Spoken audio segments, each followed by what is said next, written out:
Topic है वो क्या चीज है, quiescent relation of T ratio. अब ये क्या रिलेशन है, जैसे ये रिलेशन आपका होता है tan theta, tan theta equal to क्या होता है, sine theta by cos theta. Tan theta equal to क्या होगा, sine theta by cos theta. उसी तरीके से जो है कॉट थीटा इक्वल टू क्या होगा, cot theta equal to cos theta by sine theta. समझ रहे हैं, इसी रिलेशन को हम क्या कहते हैं, quiescent relation of T ratio. क्या कहते हैं, quiescent relation of T ratio. या क्या चीज, अभी बता रहे हैं क्यों होता है। ये हो गया फर्स्ट, ये क्या हो गया सेकेंड, और थर्ड जो है हमने स्टार्टिंग में इसको बता दिया था क्या, tan theta into cot theta equal to क्या होता है, 1 होता है समझ में। तो सबसे पहले हम इसको समझाने का कोशिश करेंगे। अब देखो इसमें क्या है कि जैसे हम एक ट्रायंगल लेते हैं, अच्छा ये याद रखना, जैसे हम लोग पढ़ते हैं यहाँ पे ट्रायंगल में, लेकिन हमने आपको स्टार्टिंग में ही बता दिया था कि इसको एज ए रेडियस, जब आगे पढ़ोगे ना तो रेडियस पर हम पढ़ेंगे। कहाँ पे पढ़ेंगे, सर्कल के अंदर में पढ़ेंगे। कहाँ पे, सर्कल के अंदर, ठीक है ना। तो इसमें क्या होगा, जैसे ए बी सी, ये एक्स एक्सिस होता है। जैसे अगर सर्कल का बात करोगे ना, तो सर्कल जो बनाएंगे इस तरीके से मान लो बनता है,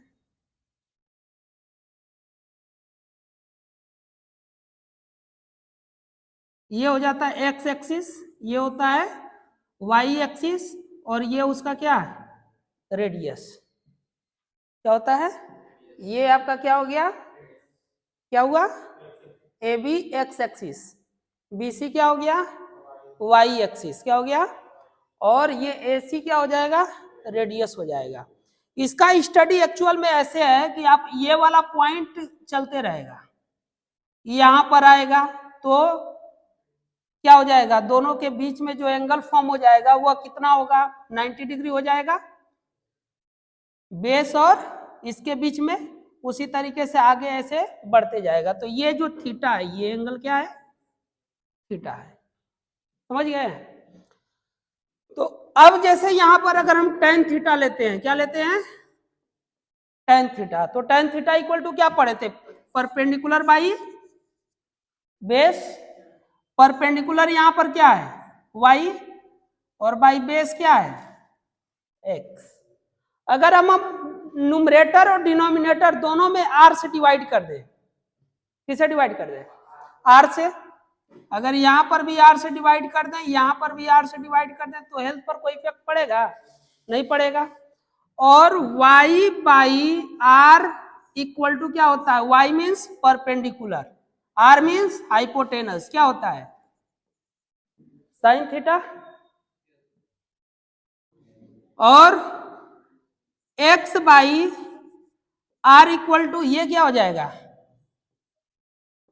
कॉस थीटा, क्योंकि x यहाँ पे क्या है बेस है, और r क्या है हाइपोटेनस, तो बेस बाई हाइपोटेनस क्या हुआ कॉस थीटा हुआ। अब जो है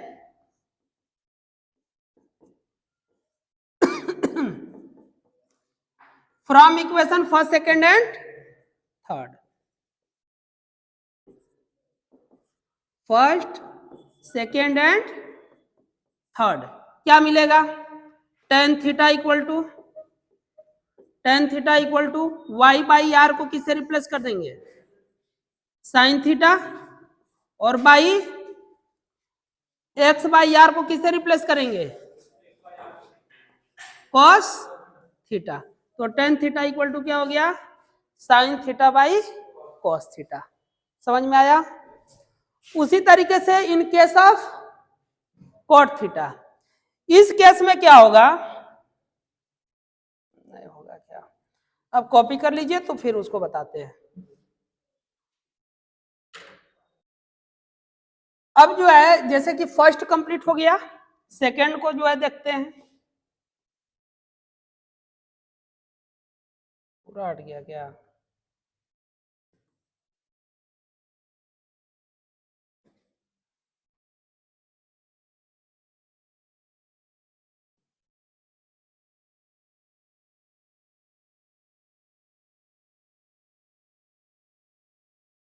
हाँ देखेंगे सेकेंड में। कॉट थीटा इक्वल टू क्या होगा? क्या होता है? Base by perpendicular. क्या होता है? बेस बाई, और बेस क्या है यहाँ पे? एक्स, बाई परपेंडिकुलर क्या है? वाई।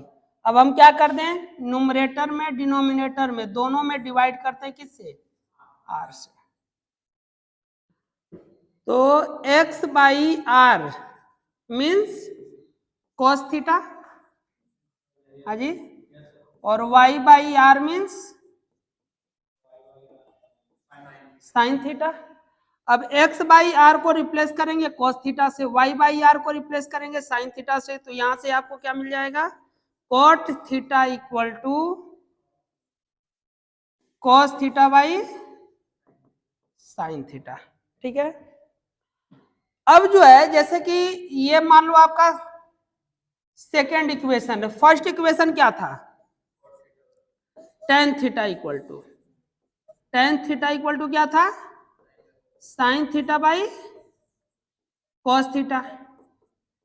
अब हम इन तीनों को क्या, इन दोनों को क्या कर देते हैं? आपस में मल्टीप्लाई कर देते हैं। मल्टीप्लाई इन इक्वेशन मतलब कि मल्टीप्लाइंग बोथ इक्वेशंस, है ना, यानी कि सेकंड और फर्स्ट इक्वेशन को दोनों को आपस में क्या करेंगे? मल्टीप्लाई करेंगे। तो यहां से क्या मिलेगा? tan theta into cot theta equal to sine theta by cos theta into cos theta by sine theta, sine theta cancel by sine theta, cos theta cancel by cos theta, means tan theta into cot theta equal to 1। ये भी complete हो गया। तो यही relation, यही जो तीन relation आपको दिखाई दे रहे हैं, इन्हीं रिलेशंस को हम क्या कहते हैं? Quiescent relation of T ratio. ठीक है।